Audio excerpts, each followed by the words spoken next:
예, 반갑습니다. 예, 오종혁 국어선생님입니다. 자, 오늘은 주제 통합 두 번째 사고와 시스템에 대해서 공부를 하겠습니다. 자, 첫 번째 글에서는 이제 수렴적, 발산적 사고와 전두엽의 관련성에 대해서 이제 설명을 합니다. 첫 번째 문단에서는요, 수렴적 사고의 작동 방식에 대해서 이야기합니다. 심리학자들은 어떻습니까? 수렴적 사고와 발산적 사고를 대조적인 사고 패턴으로 구분합니다. 패턴이라는 것은 유형이나 양식인데요. 논리에 입각한 표준 알고리즘. 자, 이 알고리즘이란 말은 어떤 문제 해결하기 위해서 정해진 일련의 절차나 방법을 이제 알고리즘이라고 해요. 이 수렴적 사고는 다양한 문제풀이에 동원된다라고 합니다. 수렴적 사고는 어떤 거냐면요. 주어진 문제를 해결하기 위해서 여러 가지 대안들을 제시합니다. 그래서 분석하고 평가해서 가장 알맞은 것을 선택하는 거예요. 이것이 바로 수렴적 사고인데, 이러다 보니까 다양한 문제풀이에 동원이 되겠죠. 동원은 어떤 목적을 달성하기 위해서 집중하는 겁니다. 자, 그러니까 이제 여기까지 정리를 하면요. 선택지를 줄여나가는 방식으로 무엇이 답인지를 찾아내는 알고리즘. 이게 바로 이제 수렴적 사고입니다. 그 다음에 예를 들어볼까요? 의사들은 이제 열이 있고 의식이 없는 사람을 보면 이제 감염이냐, 열 발작이냐, 이 두 가지로 이제 해석을 하는데요. 거기에 추가하여 환자가 이제 목이 뻣뻣하다 이겁니다. 그래서 환자의 열과 무의식은 중추신경계의 감염, 그렇죠? 감염이란 건 전염이 된 거죠. 뇌 척수막염, 그렇죠? 뇌 척수막염이 과 관련이 있을 가능성이 높다고 판단한 겁니다. 그러니까 여기서 이제 예를 든 것은 그 목이 뻣뻣하다면 환자의 열과 무의식은 중추신경계가 이제 감염됐다는 겁니다. 그러니까 감염이나 열 발작 중에 이제 감염이라는 거죠. 그래서 뇌 척수막염은요, 이제 세균이나 바이러스 때문에 염증이 생기는 겁니다. 그래서 두통, 구역질, 목이 뻣뻣해지는 증상 따위가 나타나요. 그래서 뇌막염, 수막염이라고도 합니다. 자, 추가적인 수렴적 증거를 얻기 위해서, 수렴이라는 것은 하나로 모아서 여럿을 정리하는 겁니다. 그래서 증거를 얻기 위해서 의사는 어떻게 해요? 뇌 척수액 검사를 하겠죠.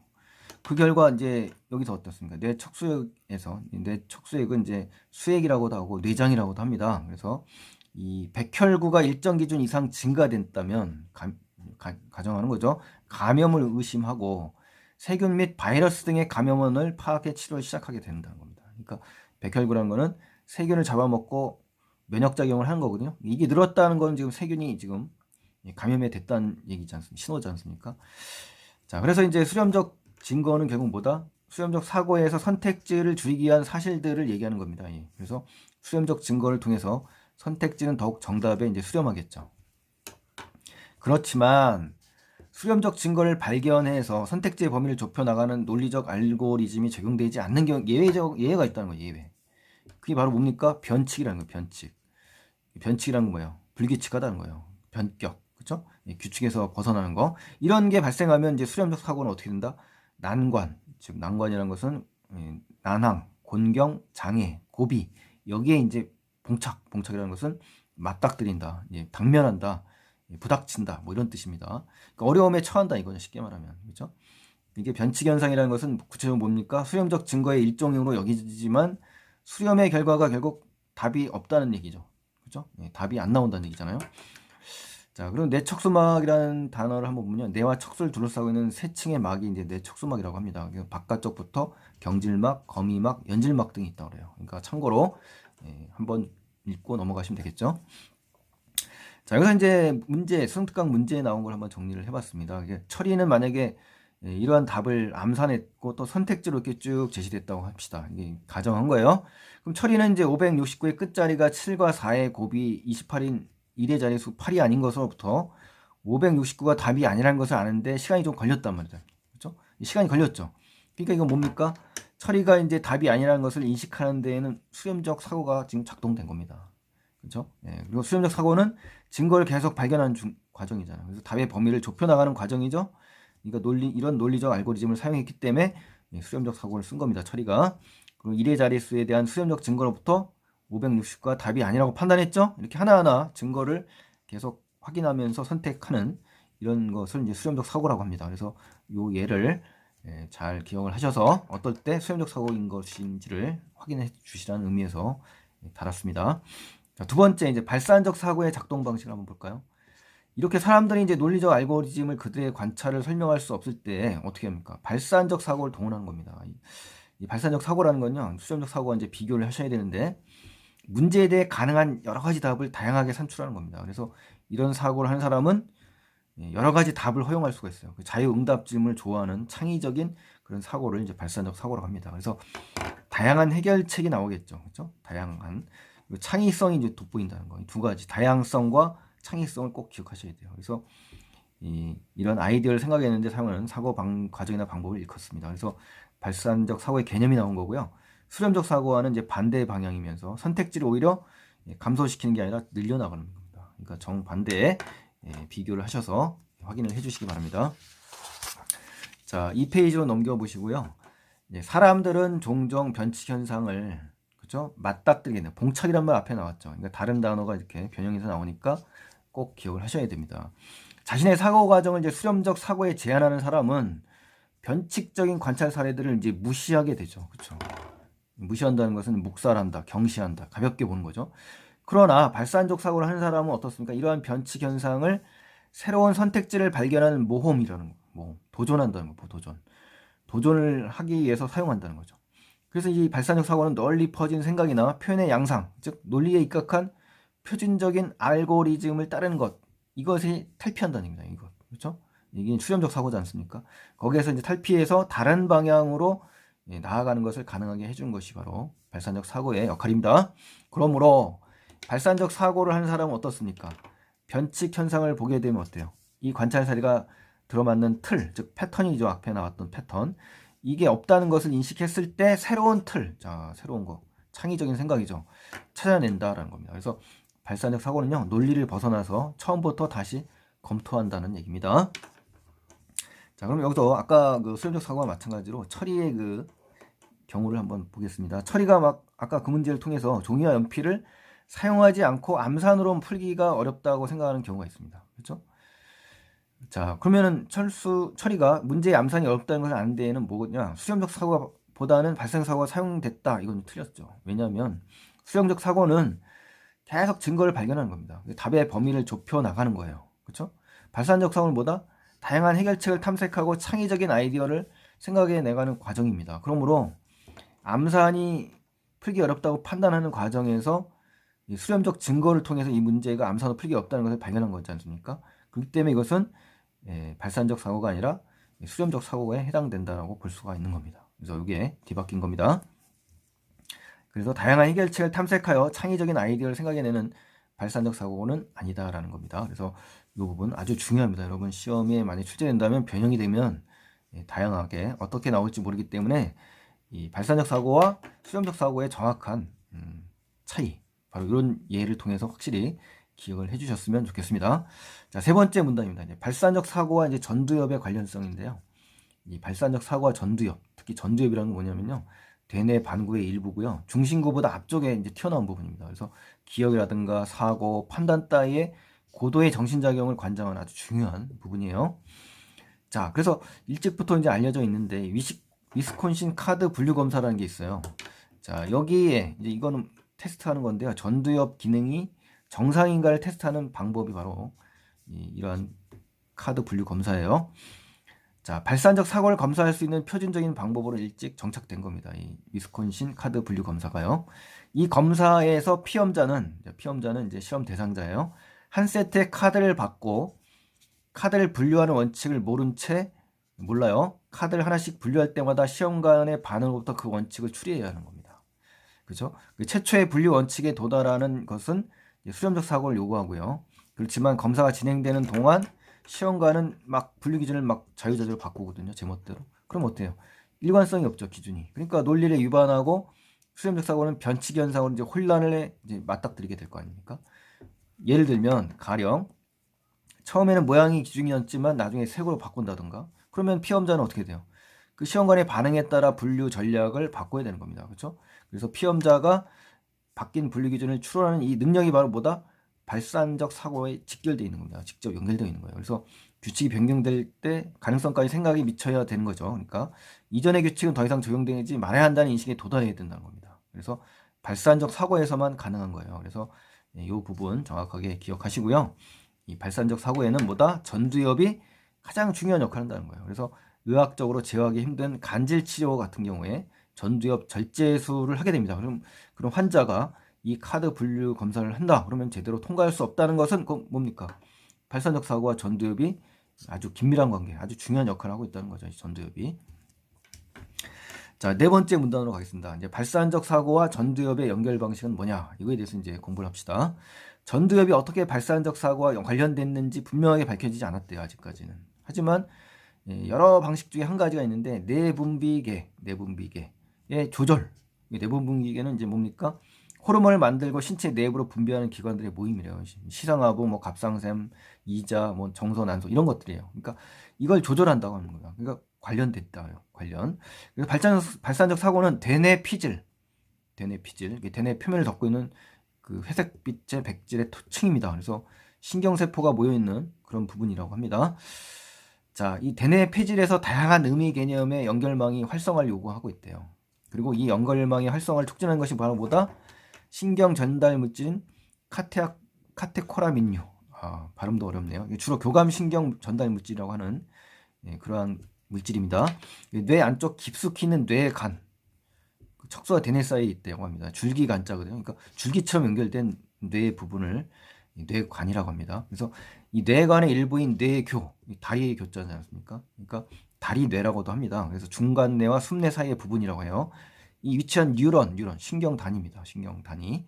이 대뇌 피질의 노르에피네프린. 자, 그러니까 이거와 같은 카테코라민류에 속하는 물질을 공급한다고 합니다. 그렇죠? 노르에피네프린은 뭡니까? 교감 신경계 전달 물질 작용을 하는 것으로요. 부신 수질에서 아드레날린과 함께 분비되는 호르몬이라고 합니다. 그러니까 참고로 그냥 한번 알아두시면 좋겠고요. 이 뉴런들의 활동은 전두엽에서 뇌교로 보내는 신호에 의해 조절된다는 거죠. 그러니까 조종된다는 얘기죠. 그래서 이제 이 부분이 상당히 이제 여러분이 정리하기가 좀 어려운데요. 뒷부분에서 다시 정리를 하니까 한번 확인하시죠. 자, 이렇게 전두엽이 뇌교하고 노르에피네프린 걔를 통제하기 때문에 제약, 규제, 지배 이런 거거든요. 전두엽이 발산적 사고의 결정적인 역할을 한다는 거죠. 이게 결국은 말하려는 건 뭐예요? 전두엽이 이제 발산적 사고의 결정적인 역할, 이걸 보여주려고 하는 겁니다. 결국은. 아셨죠? 이걸 놓치면 안 돼요, 일단. 자, 그래서 전두엽이 발산적 사고를 가능하게 하는 핵심적인 이유가 제시됐고요. 전두엽이 뇌교에서 신호를 보내서 어떻게 된다? 노르에피네프린을 분비시켜서 다양한 의미 개념 연결망을 활성해야만 발산적 사고가 가능하다. 이거 얘기하려는 겁니다. 그러니까 정리를 잘 하셔야 돼요. 뇌교에서 신호가 보내지고, 자, 노르에피네프린을 분비시켜서 다양한 의미 개념 연결망을 활성화해야만 발산적 사고가 가능하다. 이 단계 정확하게 기억하시고요. 자, 이 부분 확인을 잘 하셔야 되는데, 전두엽이 절대된 사람이 발산적 사고를 못하는 이유가 이제 중요합니다.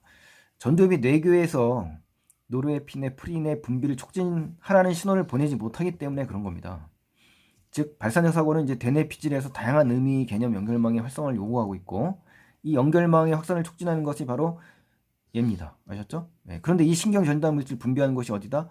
뇌교의 뉴런 신경단이고요. 그럼 뇌교의 이 뉴런들의 활동이 결국은 어떻다? 전두엽에서 뇌교로 보내는 신호에 조절된다는 거죠. 그러니까 최초로 전두엽에서 뇌교로 신호를 보내야 되는 거네요. 그렇죠? 자, 두 번째, 전두엽에서 카테코라민류의 분비가 적어져 의미 개념 연결망이 활성되지 못하기 때문은 아니죠. 왜냐하면 여기 이 부분의 분비 장소는 뇌교입니다. 뇌교. 이거 중요합니다. 자, 뇌교에서 전두엽으로 보내는 신호가 끊어져서 일으키지 못하기 때문에 이건 틀렸습니다. 전두엽이 뇌교로 신호를 보내는 겁니다. 이건 꼭 기억하셔야 돼요. 전두엽이 제일 먼저 뇌교로 신호를 보냅니다. 그래서 카테코라민류를 분비시키는 거예요.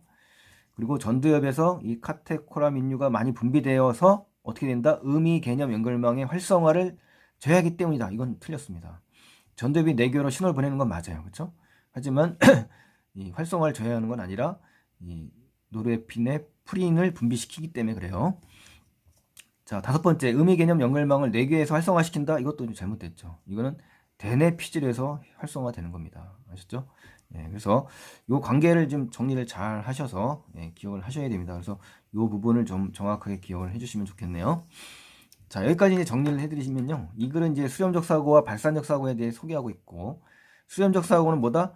증거를 논리적으로 처리하는 알고리즘을 따라서 문제를 해결해 나갑니다. 그렇지만 변칙 현상에 봉착하게 되면은 어려움에 처하는 거죠. 이럴 경우에 어때요? 융통성 있게 발산적 사고가 새로운 가능성을 찾아 나가고요. 전두엽이 바로 발산적 사고의 핵심적인 역할이다. 그리고 표준적인 검사 방법인 위스콘신 카드 분리 검사를 통해서 전두엽을 절제한 사람에게 시행했더니 확인이 된 겁니다. 연구를 통해서. 그래서 전두엽과 발산적 사고의 관계는 뇌교와 노르에피네프린계를 통제하는 전두엽의 능력으로 이해하는 것이 중요하다라는 거죠. 자, 이제 두 번째 이제 제시문인데요. 시스템 1과 시스템 2의 차이와 공조에 대해서 이제 공부를 하겠습니다. 1문단에서는 이제 시스템 1과 시스템 2의 작동 방식의 차이에 대해서 이제 이야기하는데요. 인간의 판단 과정을 고려할 때 우리 뇌가 시스템 1과 시스템 2는 상이한 사고 모드를 활용한다는 점 주목할 만합니다. 사고 모드라는 건요. 모드라는 거는 특정한 방식이에요. 보통 시스템 1은 빨라요. 시스템 2는 이제 느리고. 그렇죠? 그럼 시스템 1은 직관적이라고 합니다. 즉각적으로 결정을 내리는 모든 사고 과정을 관할하고 굉장히 주저함 없이 신속하게 판단하는 기능을 한대요. 그러니까 시스템 1은 신속 대응이라는 장점이 있는 겁니다. 그러다 보니까 시스템 2가 작동되기 전에 이 시스템 1이 개입되겠죠. 신속하니까. 그래서 오류를 유발할 수 있는 경우가 있다는 겁니다. 신속한 건 좋은데 에러가 발생할 수 있다는 거죠. 그래서 시스템 1은 오류의 가능성이 크다는 단점이 있는 걸로 장단점이 지금 지시된 거예요. 반면에 대조입니다. 대조. 시스템 2는 시스템 1을 감시하는 겁니다. 그렇죠? 오류가 나니까 통제를 하고 정확한 논리적 근거에 따라 추론하고 판단하는 역할을 한다는 겁니다. 그래서 시스템 2는 신중하다. 정확한 판단하는 장점이 있다라는 얘기입니다. 자, 여기까지 한번 정리를 해볼까요? 시스템 1은 시스템 2과 달리 신속합니다. 그렇죠? 시스템 1은 직관적이에요. 그렇죠? 신속합니다. 시스템 2가 작동되기 이전에 개입해요. 그리고 시스템 2는 정확한 논리적 근거에 따라 추론하고 판단한다. 이렇게 해서 정리를 하시면 좋겠고요. 자, 4페이지 한번 넘겨보시고 이어지겠습니다. 자, 시스템 1은 직관적 결정을 내리고 2는 논리적 추론을 주로 한다. 자, 이 차이점. 그래서 시스템 1은 직관적이고 신속 판단한다.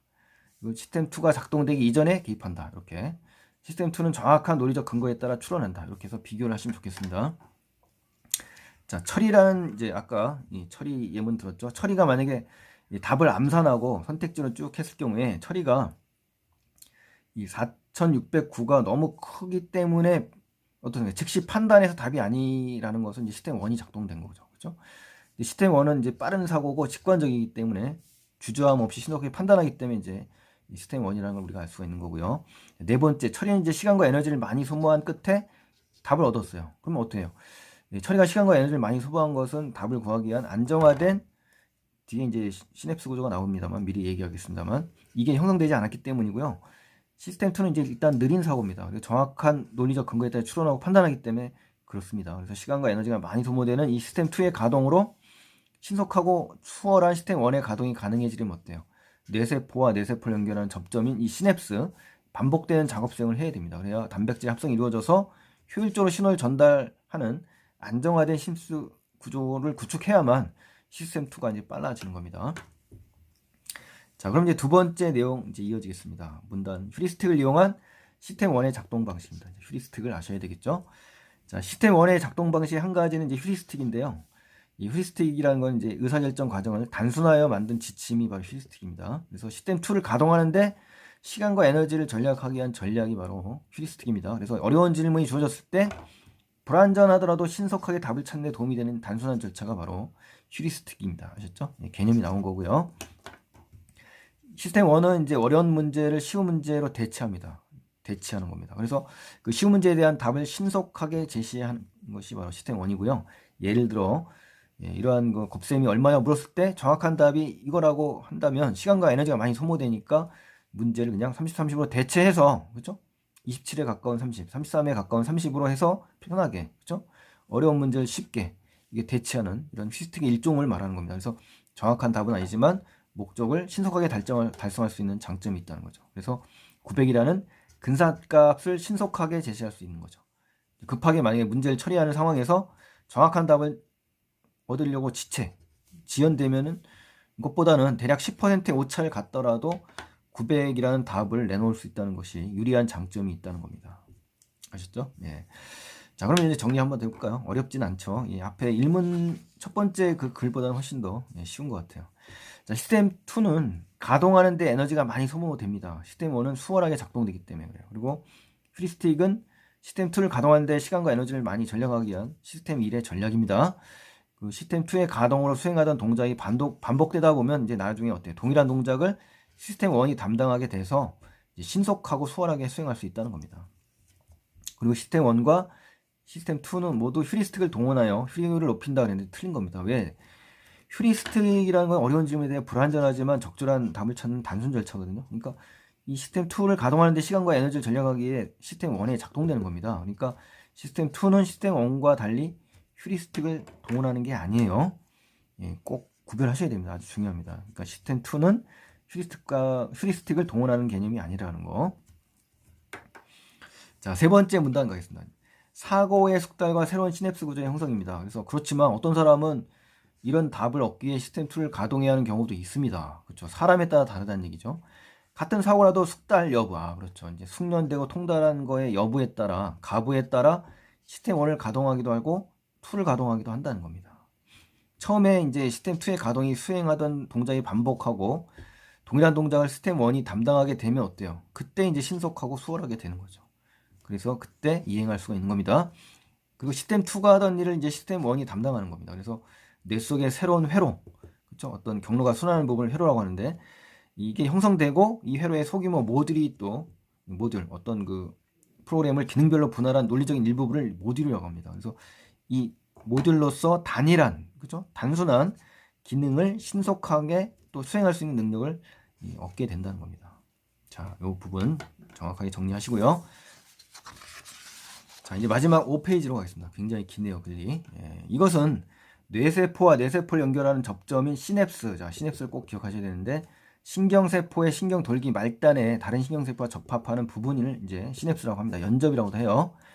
이게 반복되는 작업 수행을 통해서 단백질의 합성이 이루어지어서 효율적으로 신호를 전달하는 안정화된 시냅스 구조를 구축하게 되면, 그렇죠? 기초를 닦아서 세우게 되면 드디어 가능해진다. 뭐가? 반복되는 사고가 시스템 1의 경로를 형성하는 과정인데 이 과정이 되면 빨라진다는 얘기입니다. 그래서 경험부터 형성된 사고의 경로는 자, 시스템 1과 시스템 2가 어떻게 공조가 되는 거예요. 공조. 서로 협조한다는 얘기예요. 그래서 사고 판단에서 효율성과 융통성을 동시에 얻게 됩니다. 그래서 생존에 최적화된, 그렇죠? 적절한 계획으로 목적에 맞게 설계된 두뇌 작동을 이루게 된다는 겁니다. 자, 정리해 볼까요? 시스템 2는 활용됩니다. 그렇죠? 예. 그리고 처음에는 숙달되지 않은 뇌의 작동으로 시스템 2의 가동이 필수적입니다. 그렇죠? 처음에는 숙달되지 않은 뇌의 작동으로 시스템 2를 해야 됩니다. 반복되다 보면 이제 그때 이제 안정된 시냅스 구조가 형성되죠. 그럴 때 효율적인 신호 전달이 가능해질 때 시스템 1이 이제 가동이 되는 겁니다. 그래서 이 단계를 정확하게 구분하셔야 시험 여러분 대응할 수가 있습니다. 자, 그럼 정리를 해볼게요. 이 글은 이제 시스템 1과 시스템 2라는 우리 뇌 사고 모드에 대해서 소개를 한 건데요. 시스템 1은 직관적입니다. 신속하고 또 빨라요. 근데 이성적으로 숙고하는 시스템 2는 느립니다. 얘는 직관적이고 2는 이성적이라는 거죠. 시스템 1은 휴리스틱이라는 인기응변적 전략을 동원합니다. 근데 숙달을 통해서는 시스템 2가 담당하던 일을 시스템 1이 담당하는 것이 가능해지는 것이 반복되는 뇌 작용을 통해서 뇌세포 간의 시냅스 연결이 강화되면서 이제 새로운 시냅스 구조가 생성되기 때문에 그렇다라는 거. 자, 이렇게 해서 이제 글이 그렇게 어려운 부분은 아닌 것 같습니다. 예. 글 첫 번째 글이 좀 약간 복잡해서 좀 어렵고요. 예. 두 번째는 이제 상대적으로 이제 쉽다는 거죠. 자, 그럼 이제 설상 특징을 정리해보고 마무리하겠습니다. 첫 번째, 사람이 문제를 풀 때 활용하는 사고 전략은 무엇이 있냐? 그러면은 가는 논리적 알고리즘을 통해서 수렴적 사고와 창의적으로 사고 틀을 찾아내는 발산적 사고라는 대조적인 문제를 통해서 전략을 소개하고 있습니다. 대조라는 말을 꼭 기억하셔야 되겠네요. 그렇죠? 두 번째, 나에서는 이제 빠른 사고인 시스템 1과 느린 사고의 시스템 2라는 방식을 소개해서 직관적이고 신속하며 때로는 휴스틱을 활용하고 신속 대응 전략이 있는가 하면 숙고에 의한 신중한 문제풀이 전략이 있음을 설명합니다. 이제 비교를 하고 있네요. 자, 그래서 이제 설상 특징의 가장 큰 특징이 대비, 그렇죠? 두 대상을 대비하고 있다는 거 꼭 기억하시고요. 두 번째, 전두엽은 인간의 사고 과정에서 어떤 역할을 하냐? 이거는 가에서는 찾을 수 있습니다. 하지만 나에서는 없어요. 자, 세 번째, 논리적 알고리즘은 인간의 사고 과정에 어떤 방식으로 개입하냐? 가의 일문단에 나와 있습니다만 나에서는 없다는 거 기억해 주시고 확인해 보세요. 또 숙달된 동작과 숙달된 사고가 자동으로 이루어지는 것이 어떤 이유냐? 나의 3문단에 나와 있습니다만 가에는 없습니다. 또 문제를 풀 때 옳은 답을 내는 경우와 그렇지 못한 경우 뇌의 작동 차이는 가나 두글 모두 없다는 거. 그렇죠? 이렇게 있고 없음의 차이 정확하게 비교를 좀 해주시면 훨씬 더 공부에 도움이 될 거라고 믿습니다. 그리고 자, 오늘 굉장히 긴 글이고요. 복잡하고 좀 다소 어려울 수 있습니다. 가글이 좀 더 어려웠다고 보고 있고요. 그 부분을 잘 정리하셔서 공부를 해주시면 좋겠습니다. 자, 오늘도 강의 도움이 되셨다면 구독 안 하신 분들은 구독 버튼 꼭 눌러주시고요. 다음 영상에 또 찾아뵙겠습니다. 자, 고맙습니다.